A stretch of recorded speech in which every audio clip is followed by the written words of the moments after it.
شادی کے لیے دینداری دیکھیں یا خوبصورتی؟ اگر لڑکی کا خاندان اچھا ہو، پیسے والے بھی ہوں، لڑکی بھی دیندار ہو، پردہ کرنے والی ہو اور حافظہ ہو، مگر خوبصورت نہ ہو، تو کیا اس سے شادی کرنی چاہیے یا نہیں؟ دیکھیں، حدیث میں آتا ہے رسول اللہ صلی اللہ علیہ وسلم نے فرمایا تنکح المرأة لأربع، کسی بھی عورت سے 4 وجوہات سے نکاح ہوتا ہے، لحسنها ولمالها ولنسبها ولدینها، او کما قال صلی اللہ علیہ وسلم، یا تو اس کی خوبصورتی دیکھی جاتی ہے، بعض دفعہ اس کی دولت دیکھی جاتی ہے، بعض دفعہ اس کا خاندان دیکھا جاتا ہے، بعض دفعہ اس کا مرتبہ دیکھا جاتا ہے کہ آفیسر گریڈ کی ہے یا کوئی اونچے گریڈ کی ہے۔ تو آپ نے فرمایا فاظفر بذات الدین، دین والی کو ترجیح دو۔ ان 4 چیزوں میں سب سے پہلے یہ دیکھو کہ دین ہے یا نہیں ہے۔ تریبت یداک، آپ نے فرمایا تمہارے ہاتھ خاک آلود ہوں، یعنی یہ جب تاکید کی جاتی ہے نا کسی بات کی تو یہ جملہ استعمال کیا جاتا ہے، تو سب سے پہلے دین کو ترجیح دی جائے گی۔ تو اس لیے خوبصورتی، مالداری، خاندان، ان تمام چیزوں پہ نکاح میں سب سے پہلے ترجیح دی جائے دینداری کو۔ ہاں، پھر اگر دیندار بھی ہے، خوبصورت بھی ہے تو نور اللہ نور، دیندار بھی ہے، خاندانی بھی ہے، مالدار بھی ہے تو نور اللہ نور۔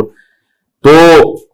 لیکن ایک بدصورت عورت ہے دیندار ہے اور ایک خوبصورت ہے دیندار نہیں ہے، تو وہ بدصورت زیادہ بہتر ہے۔ اب نوجوانوں میں ایک جوش ہوتا ہے، بس ان کو خوبصورت چاہیے ہوتی ہے، اس وقت دین نہیں دیکھ رہے ہوتے، اس کا پھر وہ بھگتتے ہیں بعد میں جب اولاد ہوتی ہے، کیونکہ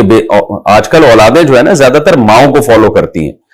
تو نہ اس کے اخلاق اچھے ہیں، نہ وہ نماز کی ہے، نہ وہ پردے کی ہے، پھر آگے بچیاں پیدا ہوتی ہیں، وہ بھی لبرل بن جاتی ہیں، وہ ادھورے لباس پہن رہی ہوتی ہیں، پھر باپ پریشان ہوتا ہے میری اولاد بن کیا رہی ہے؟ تو بھائی وہی بن رہی ہے جو آپ ان کی تربیت کے لیے جو وہاں لے کر آئے ہیں، تو وہی بن رہی ہے۔ تو اس لیے دین پہ کمپرومائز نہیں کرنا چاہیے۔ ہاں، یہ ایک الگ بات ہے کہ بعض دفعہ کوئی دیندار ہے لیکن اتنی زیادہ بدصورت ہے کہ اس کی طرف آپ کی طبیعت مائل ہی نہیں ہو رہی ہے، تو یہ بھی پھر بعض دفعہ گھریلو مسائل کا ذریعہ بن جاتی ہے یہ چیز۔ پھر مرد جو ہے ادھر ادھر توجہ جاتی ہے، بیوی کی طرف توجہ نہیں ہوتی اس کی،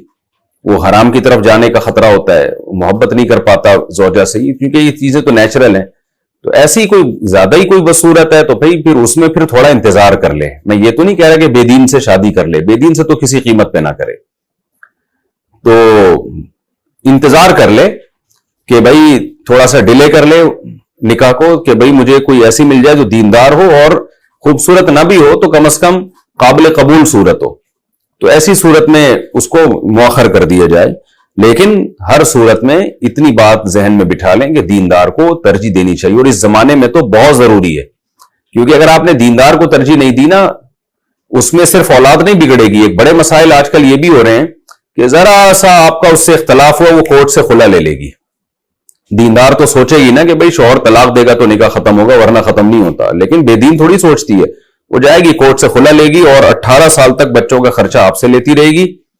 اور بچوں کو آپ کے خلاف دماغ بناتی رہے گی اور آپ کی ایسی کی تیسی ہو جائے گی۔ تو